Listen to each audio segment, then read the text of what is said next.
Once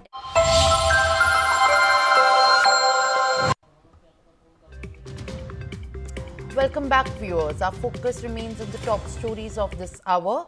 We're starting with the severe cold wave has enveloped northern parts of the nation, and with Delhi experiencing its coldest temperature in 5 years. The India Meteorological Department reports significant drop in temperatures, prompting shelters for the homeless and gatherings around bonfire as residents brace for the chill.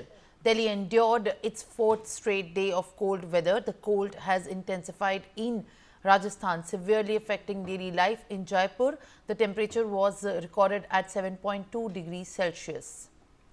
While in the national capital, viewers, as per the IMD, the minimum temperature drop change has in fact further recorded a 2.6 drop of the Celsius in the Delhi temperature, while the visibility has also been reported of a lower level in Palam and Safdarjung areas due to the in fact chill waves and cold day conditions. Now let me straight up get my colleagues on the broadcast who are reporting from different locations of the entire country, where in the northern parts, specifically on the length is the kind of situation and the forecast for the weather.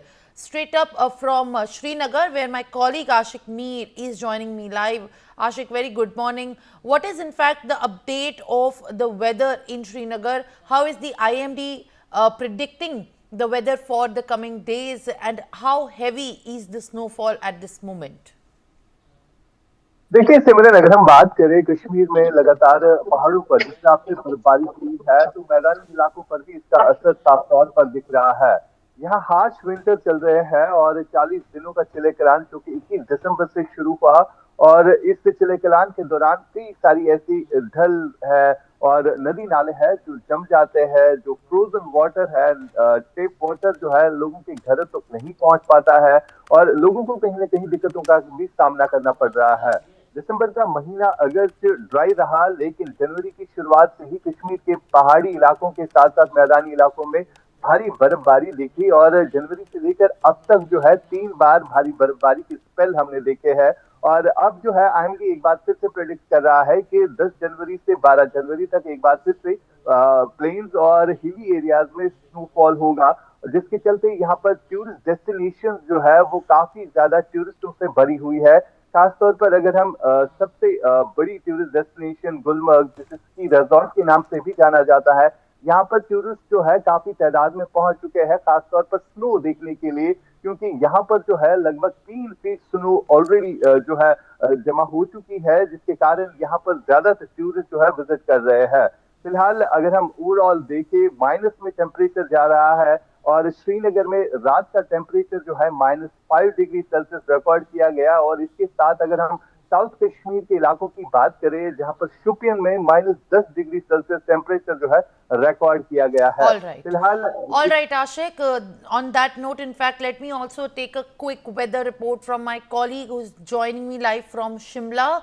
Now, Srinagar, in fact, has been also witnessing heavy drops in the temperature markers. But from Shimla, let's also take a look from what Kameshwar has to bring to us.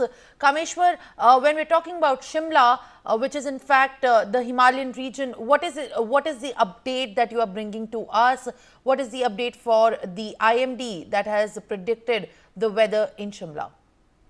जी बिल्कुल, यदि देखा जाए सिमरन जी, जो 2 दिन यानी कि खासकर जो आज और कल यानी कि जो मौसम है प्रदेश में साफ बना रहेगा। वहीं अगर हम देखते हैं कि जो 3 दिनों के बाद जो मौसम है वो कहीं ना तो कहीं साफ देखने को मिलेगा। अगर देखा जाए जिस तरीके से अगर हम बात करते हैं, जो 2 दिनों के बाद जो पश्चिमी विक्षोभ पुनः सक्रिय हो जाएगा, इसके बाद जो खासकर जिला शिमला, किन्नौर, लाहौल स्पीति और जो कांगड़ा, मंडी और सिरमौर की जो ऊंचाई वाले क्षेत्रों में पुनः बर्फबारी बताई गई है। लेकिन जो 2 दिनों तक जो मौसम साफ रहेगा, ऐसे में 2 दिनों तक जो खासकर हम अलर्ट की बात करें तो जो मैदानी इलाके हैं, खासकर जिसमें हम मंडी की बात करें, बिलासपुर और हमीरपुर और ऊना, इन क्षेत्रों में 2 दिनों तक काफी कोहरा बताया गया है। जो विजिबिलिटी है वो कहीं ना तो कहीं कम भी दर्शाई गई है। लेकिन जिस तरीके से जो आईएमडी ने 2 दिनों तक जो मौसम साफ बताया, ऐसे में कुछ तस्वीरें दिखाना चाहेंगे। जिस तरीके से राजधानी शिमला में जो सुबह से ही अच्छी खासी धूप खिली है, वहीं पिछले 2 दिनों से जो प्रदेश में जो मौसम है वो साफ बना हुआ है। वहीं जिस तरीके से जो मौसम ने 2 दिनों बाद पुनः करवट बदलेगा। हिमाचल प्रदेश की जो मैदानी इलाकों में आज और कल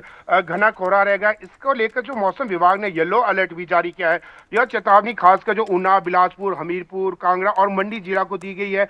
घना कोहरा पड़ने से कई क्षेत्रों में जो विजिबिलिटी है सिर्फ 50 मीटर तक रह जाएगी और इन क्षेत्रों में जो देखा जा रहा है कोहरे के साथ साथ रात और सुबह के वक्त शीतलहर का भी येलो अलर्ट जारी किया गया है। इससे जो लोगों को दिन के समय धूप खिलने का और शाम के समय जो ठंड अत्यधिक समस्या झेलनी पड़ेगी। और मौसम विभाग के अनुसार जो प्रदेश में आज और कल जो मौसम साफ रहेगा, लेकिन जो 2 दिनों के बाद कहीं ना तो कहीं जो समस्याएं इनकी जरूर बढ़ेगी। अगर देखा जाए जो वहीं बारिश और बर्फबारी से पहले अधिकतम तापमान में भी उछाल आया है। कांगड़ा का पारा नॉर्मल की तुलना में 5.1 डिग्री से ज्यादा के साथ 21.1 डिग्री पहुंच गया। शिमला का नॉर्मल के मुकाबले 3.3 डिग्री से ज्यादा यानी कि 14.6 डिग्री पहुंचा। भुंतर का 4.1 डिग्री के उछाल के साथ 20.2 डिग्री पहुंच गया। इससे कहीं ना तो कहीं जो अभी मौसम खराब होगा उससे पहले कहीं ना तो कहीं जो तापमान में भी जो उछाल देखने को जरूर मिला। और खासकर जो राजधानी शिमला और मनाली जहां पर अत्यधिक बर्फबारी पड़ती है वहां के तापमान में भी जो उछाल देखने को जरूर मिला है। लेकिन जो 2 दिनों तक जो मौसम अभी साफ बना हुआ है, ऐसे में जो प्रशासन का यही प्रयास रहेगा जो सड़क मार्ग अवरुद्ध है उन्हें जल्द से जल्द खोला जाए। अगर देखा जाए इस समय तक जो 3 नेशनल हाईवे वो पूरी तरह से बाधित है।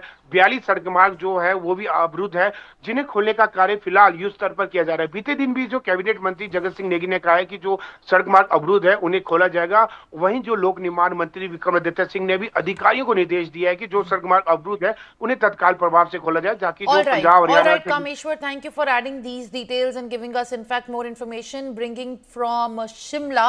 Now, from there,